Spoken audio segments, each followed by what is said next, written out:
প্রিয় দর্শক, আপনারা দেখছেন এটিএন নিউজ। এসকেপ অনকোলজি সৌজন্যে ক্যান্সার সচেতনতা মাস উপলক্ষে বিশেষ আয়োজন বিশ্বমানের ক্যান্সার চিকিৎসা এখন বাংলাদেশে। এই অনুষ্ঠানে আপনাদের সবাইকে আমন্ত্রণ জানাচ্ছি। আমি ডক্টর ফাইজার হালা। দর্শক, আজকে আমরা যে বিষয়টি নিয়ে কথা বলতে চাই সেটি হচ্ছে নাক, কান ও গলার ক্যান্সার। এই বিষয়টি নিয়ে কথা বলতে বিশেষজ্ঞ অতিথি হিসেবে আজ আমাদের সাথে স্টুডিওতে যোগ দিয়েছেন ক্যান্সার বিশেষজ্ঞ অধ্যাপক doctor M Nizamul Haque Jalal, senior consultant, department of clinical oncology, Delta hospital limited. আপনাকে অনেক ধন্যবাদ আমাদের সাথে আমাদের আজকের এই আয়োজনে যোগ দেওয়ার জন্য। আপনাকেও ধন্যবাদ। আমরা আজকে যেটা নিয়ে কথা বলবো সেটা হচ্ছে নাক, কান ও গলার ক্যান্সার। আমরা বেশ কয়েকটি ক্যান্সার নিয়ে একই সাথে আজকে কথা বলতে চাই। নাক, কান এবং গলার কোন কোন ক্যান্সার বেশি হচ্ছে, কাদের বেশি হচ্ছে, এগুলো নিয়ে আপনার কাছে জানতে চাই। তবে তার আগে আসলে নাক, কান এবং গলার ক্যান্সারের মধ্যে কোন কোন ক্যান্সারগুলো থাকছে এ ব্যাপারে যদি একটু বলতেন তাহলে দর্শকরা উপকৃত হতো। আচ্ছা, নাক, কান, গলা তিনটি শব্দ। আমরা প্রথমেই জানি যে আমাদের নাক কোথায় আছে। আমাদের নাকের উপরিভাগ অর্থাৎ আমাদের চোখের নিচের অংশ থেকে শুরু করে পিছনে আমাদের কান আছে, কানের উপরে পোষণ অর্থাৎ আমাদের মস্তিষ্কের নিচের পোষণ থেকে শুরু করে পুরো মুখ থেকে শুরু করে নিচে আমাদের যে গলার হাড় আছে যেটাকে আমরা কলার বোন বলে থাকি, এই পর্যন্ত যে জায়গাটুকু গলার, এই পুরোটাকেই আমরা নাক, কান, গলা এরিয়া বা জায়গা বলে থাকি। এখানকার মধ্যে সাধারণত আমরা বেশ কয়েকটা ভাগে ভাগ করে থাকি। যেমন নাক পুরোটাই একটা অংশ, কান একটা অংশ। এখন এর পাশাপাশি নাকের উভয় পাশে যেমন আমাদের মুখের যে অংশ আছে আমরা ম্যাক্সিলা বলে থাকি, এর বিষয়ে যে ভিতরে যে ফাঁকা জায়গাটুকু এখানকে আমরা ম্যাক্সিলারি সাইনাস বলে থাকি। আবার নাকের একটু উপরের দিকে দুই পাশে দুইটা সাইনাস আছে যাকে ইথমাইড সাইনাস বলে। আবার একটু কপালের নিচে জাস্ট নাকের একদম উপরে আমরা যদি দুই পাশে দুইটা সাইনাস আছে যাকে আমরা ফ্রন্টাল সাইনাস বলি, এগুলিকে সাধারণত প্যারানেজাল সাইনাস বলে থাকে এরিয়াগুলিকে। তাহলে নাক, প্যারানেজাল সাইনাস, এর পাশাপাশি নাকের পিছনের একটা ফাঁকা অংশ নালীর মতো পিছনের অংশ থেকে শুরু করে আমাদের মস্তিষ্কের নিচে থেকে শুরু করে লম্বালম্বিভাবে যেটা সামনের দিকে গলার সাথে সংযোগ আছে, প্লাস নিচের দিকে আমাদের স্বরযন্ত্র পর্যন্ত যাকে আমরা ল্যারিংস বলে থাকি, এই পর্যন্ত যে জায়গাটা এটাকে আমরা ফ্যারিংস বলে থাকি। এই ফ্যারিংসের তিনটি অংশ আছে। উপরে নাকের পিছনের অংশটা আমরা নেজোফ্যারিংস, মাঝখানে গলার সাথে সংযোগ যে অংশ এই অংশকে আমরা ওরোফ্যারিংস বলে থাকি, এর নিচের অংশকে আমরা আমাদের স্বরযন্ত্রের পিছনে যে অংশ ওইটাকে আমরা হাইপোফ্যারিংস বলে থাকি। এই হলো ফ্যারিংসের অংশ। এর পাশাপাশি আমরা যে অংশ বলে থাকি যেমন ল্যারিংস, ল্যারিংসের আবার তিনটে পার্ট আছে। সুপ্রাগ্লটিক ল্যারিংস বলে থাকি, গ্লটিক ল্যারিংস মানে আমাদের স্বর যন্ত্র যেটাকে আমরা বলে থাকি, এর পাশে সাবগ্লটিক। এখন এর পাশে সামনে আরও যে মেইন অংশটা আছে আমরা বলে থাকি মুখগহ্বর। এই মুখগহ্বরের মধ্যে বিভিন্ন অংশ আছে যেমন ঠোঁট, মুখগহ্বরের বাক্যাল মিকোজা আছে। পাশাপাশি আমাদের জিহ্বাও একটা অংশ। এর পাশাপাশি উপর দিকে আমাদের প্যালেট আছে জিহ্বার উপরের দিকে। এর পাশাপাশি আমাদের মুখের দুই পাশের যে গাম আছে, গামের পাশাপাশি আমরা জিনজিও বাক্যাল সালকাস বলে থাকি। এছাড়াও আমাদের মুখের দাঁতের একদম পিছনে যে ফাঁকা জায়গা থাকে এই অংশটিকে উপরে নিচে আমরা রেক্টোমোলার ট্রাইগন বলে থাকি। এই যে সব এরিয়ারগুলোর কথা বললাম, এইসব জায়গা থেকে যে ক্যান্সারগুলি আমাদের শরীরে তৈরি হয় সেই ক্যান্সারগুলিকে আমরা নাক, কান, গলার ক্যান্সার বলে থাকি। নাক, কান এবং গলার ক্ষেত্রে কোন কোন ক্যান্সারগুলো বেশি হয় এ ব্যাপারে যদি একটু বলতেন। আচ্ছা, এটা সাধারণত পুরুষ মহিলাদের ক্ষেত্রে আমাদের দেশে নাক, কান, গলার মধ্যে পার্থক্য আছে। সাধারণত সার্বিকভাবে সাধারণত পুরুষদেরই নাক, কান, গলার ক্যান্সার বেশি হয়। এর মধ্যে স্বরযন্ত্র অর্থাৎ ল্যারিংজের ক্যান্সার সবচেয়ে পুরুষদের ক্ষেত্রে বেশি হয়। এর পাশাপাশি আমাদের যে ওরোফেরিংস বা আমরা বলে থাকি বেজ অফ দ্য টাং বা আমাদের জিহ্বার পিছনের অংশে ওখানের ক্যান্সার, প্লাস পাশাপাশি আমাদের দুই পাশে আরও টনসিল আছে জিহ্বার, টনসিলের ক্যান্সারও বেশি হয়ে থাকে। এর পাশাপাশি আমরা একটু আগে বললাম যে হাইপোফেরিংস যেটা আমাদের স্বরযন্ত্রের পিছনে, ওখানে পাইরিফর্ম ফোসা নামে একটা জায়গা আছে, ওখান থেকেও ক্যান্সার উৎপত্তি হয়। এর পাশাপাশি নেজোফেরিংস থেকেও ক্যান্সার হয়ে থাকে, তবে সাধারণত নেজোফেরিংসের ক্যান্সার বাচ্চাদের ক্ষেত্রে বেশি হয়। এর পাশাপাশি আমরা একটু আগে যে বললাম প্যারামাইজাল সাইনাস বা নাকের ক্যান্সার এগুলিও হয় বা মুখগহ্বরের ক্যান্সার হয়। তবে মহিলাদের ক্ষেত্রে মুখগহ্বরের ক্যান্সার সবচেয়ে বেশি হয়, কারণ আমাদের দেশে মহিলারা সাধারণত পান পাতা বেশি খায়। যতগুলো আপনি ক্যান্সারের বিষয়ে বললেন, যদি আমাদেরকে একটু উপসর্গগুলো বলতেন, নাকের ক্যান্সারের ক্ষেত্রে কী কী ধরনের উপসর্গ হয়, কানের ক্ষেত্রে কী কী হয় এবং গলার ক্ষেত্রে কী কী ধরনের উপসর্গ প্রথমে থাকে? আমাদের সাধারণত ক্যান্সারগুলির উপসর্গ নির্ভর করবে কোথা থেকে ক্যান্সার তৈরি হয় বা ক্যান্সারের অবস্থা কীরকম বা কোন ধরনের ক্যান্সার। যেমন ধরুন যদি মুখগহ্বরের যদি কোনো ক্যান্সার তৈরি হয়, সাধারণত মুখগহ্বরে প্রথমে একটা ক্ষত বা ঘায়ের সৃষ্টি হয়, যে ক্ষতটা আস্তে আস্তে বড় হইতে থাকে। সাধারণ চিকিৎসায় বা অ্যান্টিবায়োটিক বা এসব চিকিৎসায় ভালো হয় না। এ ক্ষত আস্তে আস্তে আরও বড় হইতে থাকে। কোনো এক সময় এখানে আঘাত লাগলে বা শক্ত খাবার খেলে সাধারণত এখান থেকে রক্ত আসে। এর পরবর্তীতে ইনফেকশন হওয়ার কারণে পাশাপাশি এখান থেকে পুজ বা দুর্গন্ধও আসতে পারে। এর পাশাপাশি আরও যখন বেশি হইতে থাকে তখন আমাদের যে মাড়িতে চোয়ালের যে আমরা হাড় বলে থাকি, ম্যান্ডিবল যাকে আমরা বলি, সে চোয়ালের হাড়েও ছড়িয়ে যেতে পারে। এর পাশাপাশি ওখান থেকে এগুলি আমাদের গলার উভয় পাশে আমরা বলে থাকি যে আমাদের কিছু কিছু গ্রন্থি আছে যেগুলিকে আমরা লিম্ফ নোড বলে থাকি, এই লিম্ফ নোডেও ছড়াইতে পারে। এগুলিতে যখন আসে তখন সাধারণত ব্যথা হইতে পারে। ব্যথার পাশাপাশি তার শরীরে মাথার ওদিকে হয়তো ব্রেনের মধ্যে চলে যেতে পারে, তখন হয়তো মস্তিষ্কের কারণে বমি হইতে পারে, অন্য এগুলি হইতে পারে। এগুলি সাধারণত সময়ের উপর নির্ভর বা পর্যায়ে কতটুকু নির্ভর করে। এখন ধরুন নাকের ক্যান্সার ক্ষেত্রে প্রথম লক্ষণ সাধারণত নাক কোনো একটা বন্ধ হয়ে যায় অথবা নাক দিয়ে রক্ত আসে। এর পাশাপাশি হাসি হইতে পারে বা নাক দিয়ে দুর্গন্ধ আসতে পারে। আবার ন্যাজোফ্যারিঞ্জিয়াল ক্যান্সার আমরা নাকের পিছনের যে অংশ বলি, ছোট্ট জায়গা হলেও এই জায়গাতে ক্যান্সারে কিন্তু সবচেয়ে বেশি সাধারণত লক্ষণ দেখা যায়। যেমন যদি উপরের দিকে আমাদের ব্রেন আছে, ব্রেনের দিকে গেলে তাহলে ব্রেনের যেসব সিমটমস, যেমন মাথা ঘোরা, বমি ভাব বা শরীরের কোনো অংশ প্যারালাইসিস হতে পারে। যদি সামনের দিকে নাকের দিকে চলে আসে তাহলে নাক দিয়ে তার রক্ত আসতে পারে, নাক বন্ধ হইতে পারে, দুর্গন্ধ আসতে পারে। আবার ওখানে নিচের দিকে যদি বৃদ্ধি হয় তাহলে তার গলার দিকে বড় হয়ে আসবে, গলার বন্ধ হয়ে যেতে পারে। আবার সামনের দিকে চোয়ালের দিকে আসলে চোয়ালের হাড়ে তার ব্যথা হইতে পারে। এখন ধরুন যদি তার স্বরথলির কোনো ক্যান্সার হয় বা স্বরযন্ত্র আমরা যাকে বলি, স্বরযন্ত্রের ক্যান্সারের প্রথম লক্ষণই কিন্তু আমাদের কথার যে স্বর আমরা বলে থাকি, স্বরের পরিবর্তন হবে। তার স্বরের সাধারণত হাঁসের মতো শব্দ হইতে পারে, হয়তো কোনো কোনো ক্ষেত্রে ঘোড়ার মতো হইতে পারে, আর অনেক সময় কথার স্বর বোঝাই যায় না, অনেক সময় সাধারণত এরকম হইতে পারে। এর পাশাপাশি তার কাশি হইতে পারে, কাশির সাথে অনেক সময় রক্ত যেতে পারে। আবার অনেক সময় তার শ্বাস প্রশ্বাস বন্ধ হয়ে যেতে পারে অনেক বেশি দেরি করলে। এর পাশাপাশি আমরা যে অংশ বললাম যে হাইপোফ্যারিংস, যেমন পাইরিফর্ম সাইনাস, ওখান থেকেও কমন হয়ে থাকে ক্যান্সার। এই ক্যান্সারের ক্ষেত্রে সাধারণত প্রাথমিক পর্যায়ে গলায় মনে হয় কিছু একটা আছে, এরকম একটা ভাব হয়, অস্বস্তিকর অবস্থা লাগে।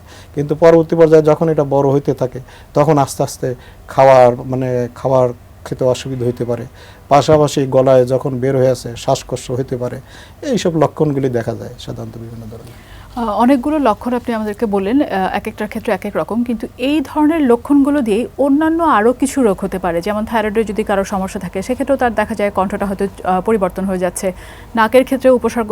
এই ধরনের রোগগুলো নিয়ে যদি আমাদেরকে কিছুটা বলতেন, যে নাক, কান এবং গলার ক্ষেত্রে ডিফারেনশিয়াল ডায়াগনোসিস আমরা যাকে বলি, আপনি যদি আমাদেরকে একটু ধারণা দেন। এটা একটা ভালো এক কথা যে থাইরয়েড কিন্তু আসলে নাক কান গলার মধ্যে যদিও পড়ে না, কিন্তু অংশটা কিন্তু আমাদের নাক কান গলার সামনেই আছে, জাস্ট গলার সামনেই থাকে।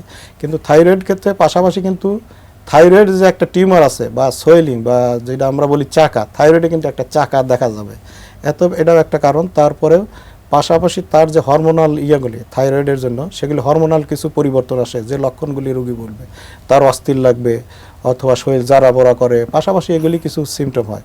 তার পাশাপাশি থাইরয়েডের ক্ষেত্রে সাধারণত গলার উপরের দিকে থাকে না, কিন্তু গলার নিচের অংশ, পাশাপাশি শ্বাসকষ্ট নিচের অংশ, এটা লোকেশনটাই কিন্তু একটা ভিন্ন জায়গায়, থাইরয়েডের জায়গায়। থাইরয়েডের লোকেশন দেখে আমরা সাধারণত এটা বুঝতে পারি। এর পাশাপাশি একটু আগে আমি কিন্তু বললাম আমাদের গলার দুই পাশে যে লিম্ফ নোড আছে, লিম্ফ নোডেরও একটা ক্যান্সার হয় যাকে আমরা লিম্ফোমা বলে থাকি। এই লিম্ফোমা আবার কোনো কোনো ক্ষেত্রে বাচ্চাদের লিউকিমিয়া হয়। এই রোগগুলি কিন্তু সাধারণত লিম্ফ নোডে হয়, লিম্ফ নোডও কিন্তু গলার ক্যান্সারের মধ্যে পড়ে না। তারপরেও এই জায়গাগুলিতে ক্যান্সার হলে লিম্ফ নোড আমরা কেটে পরীক্ষা করি। লিম্ফ নোড কেটে পরীক্ষা করলে কিন্তু বোঝা যায় যেটা আসলে গলার ক্যান্সার না লিম্ফ নোডের ক্যান্সার। এক্ষেত্রে আমরা এগুলি আলাদা করতে পারি। এর পাশাপাশি আমাদের মুখে বা কপালের বা যে অংশটুকু রোদে আমরা যাই, এখানে কিন্তু চামড়ারও ক্যান্সার হয়ে থাকে। আমরা এটাকে বেজাল সেল বা স্কোয়ামাস সেল বলে থাকি। সাধারণত এখানে চামড়ার উপরেই আলসার দেখা যায়, এবং ওখান থেকে ক্ষত জায়গায় আমরা পরীক্ষা করলে এটা বুঝতে পারি যে আসলে এই ক্যান্সারগুলি আছে। আমরা আরও অনেক কিছু শুনবো আপনার কাছে, তবে তার আগে ছোট্ট একটি বিরতি নিচ্ছি। দর্শক, এসকেএফ অনকোলজির সৌজন্যে বিশ্বমানের ক্যান্সার চিকিৎসা এখন বাংলাদেশে, এই অনুষ্ঠানে ছোট্ট একটি বিরতি নিচ্ছি। কিছুক্ষণের মধ্যে ফিরছি, সাথেই থাকুন।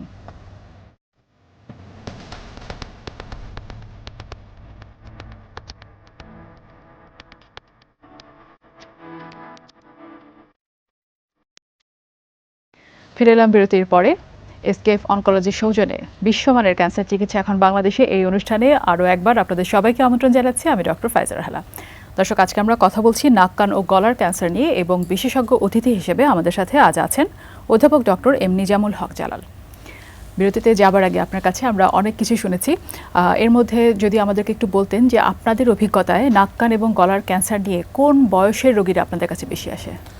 সাধারণত 40 থেকে 50-55 বছরের রোগীরাই অধিকাংশ রোগী এই বয়সে আসে আমাদের কাছে, সাধারণত পুরুষ মহিলা উভয়ই। কিন্তু ন্যাজোফেরিংস একটু আগে বললাম, এই রোগগুলি সাধারণত 10 থেকে 15 বা 18 বছরের রোগী বেশি আসে এইসব ক্ষেত্রে।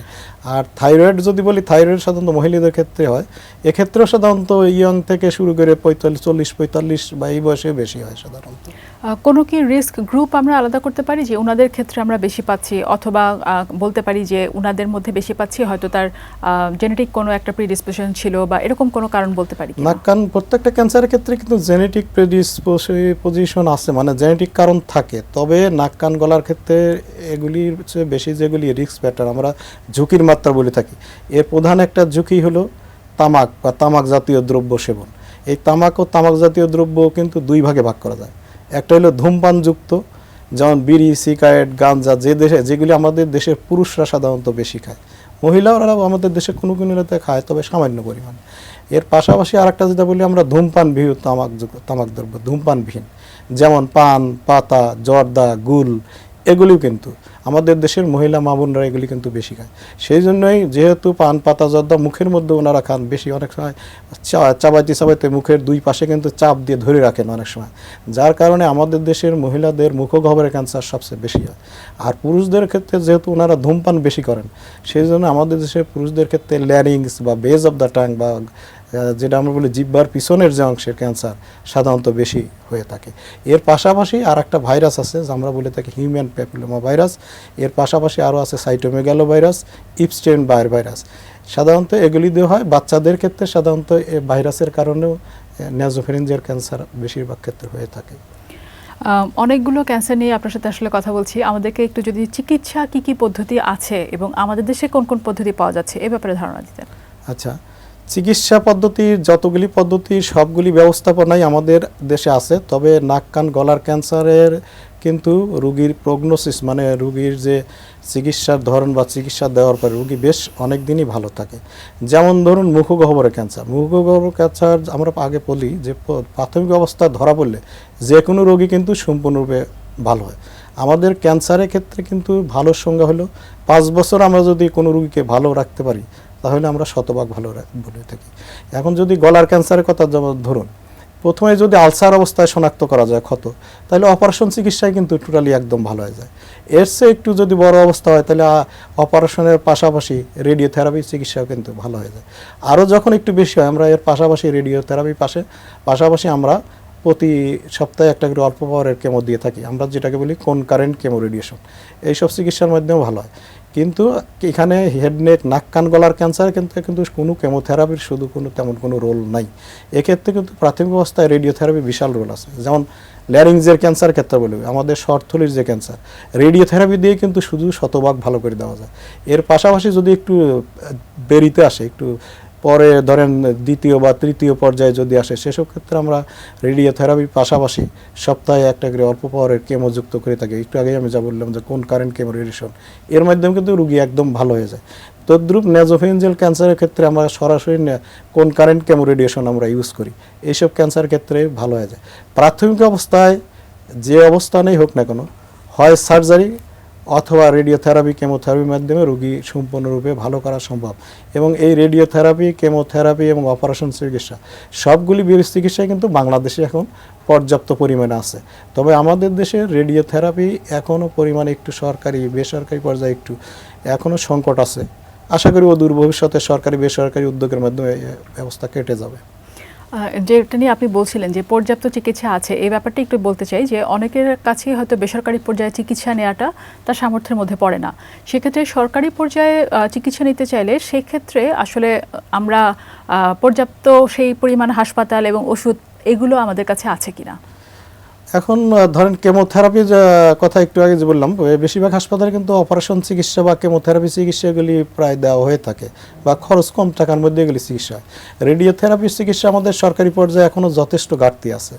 তবে এগুলি চেষ্টা চালিয়ে যাওয়া হচ্ছে বা সরকারি পর্যায়ে বা বিভিন্ন হসপিটালগুলিতে আমাদের যদি বিভিন্ন যেসব হসপিটাল আছে এই হসপিটালগুলিতে যদি বিভিন্ন ডিপার্টমেন্ট খোলা হয়, মানে ক্যান্সার চিকিৎসার বিভিন্ন ডিপার্টমেন্ট পাশাপাশি যদি রেডিওথেরাপি চিকিৎসা ব্যবস্থা করা যায়, তাহলে আমাদের দেশের গরিব রোগীরা হয়তো অল্প চিকিৎসার মাধ্যমে দ্রুত সেরে উঠবে।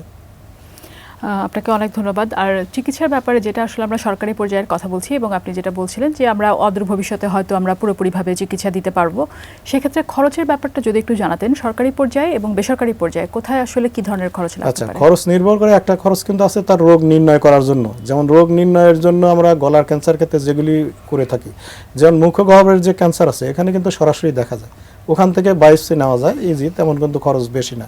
কিন্তু আমরা যদি মনে করি যে আমার শর্তলি ক্যান্সার, সেক্ষেত্রে কিন্তু আমরা এন্ডোস্কোপি বলি, আমরা যেমন এফএল বলি, অথবা ডাইরেক্ট ল্যারিঙ্গোস্কোপির মাধ্যমে বায়োপসি নেওয়া হয়, এগুলি একটু বেশ ব্যয়বহুল। এর পাশাপাশি ন্যাজোফেরিংস বা এইসব যার ক্যান্সারগুলি নির্ণয় করা একটু কঠিন, যদিও এগুলি অপারেশনের মাধ্যমে বা ওটির মাধ্যমে নিয়ে ডাইরেক্ট বায়োপসি নেওয়া হয় এসব ক্ষেত্রে। এখন এর পাশাপাশি আরও কিন্তু হেড নেক ক্যান্সারের আমরা যেগুলি পর্যায় বা স্টেজ বলে থাকি, এগুলি করার জন্য যেমন ধরুন CT scan, MRI, PET scan, এগুলি সবগুলি কিন্তু আমাদের দেশে আছে, এগুলি করতে হয়, কিন্তু এগুলি ব্যয়বহুল। যেমন ধরুন একটা পেট সিটি করতে গেলে 50 থেকে 60 হাজার টাকা পর্যন্ত বেসরকারি পর্যায়ে লাগবে। তবে সরকারি পর্যায়ে কিন্তু এখন পেট স্ক্যান আমাদের দেশে আছে, যেমন 25,000, 30-35 হাজার টাকার মধ্যে এগুলি হয়ে যায়। এটার একটা খরচ। ধরেন একটা রোগীর যদি ইনিশিয়াল পর্যায়ে আসে, তার কিন্তু খুব অল্প টাকায় 5 থেকে 10 হাজার টাকার মধ্যেই রোগ নির্ণয় হয়। কিন্তু যদি সে দেরিতে আসে পাশাপাশি, তখন কিন্তু তার সবগুলি চিকিৎসা করতে হয়। তার রোগ নির্ণয় করতে গেলেই প্রায় লক্ষাধিক টাকা লাগে। এখন এই চিকিৎসা খরচের কথা একটু আগে বললেন, যদি শুধু অপারেশন চিকিৎসাই লাগে তাহলে কিন্তু সরকারি পর্যায়ে তার তেমন কোনো খরচ নাই।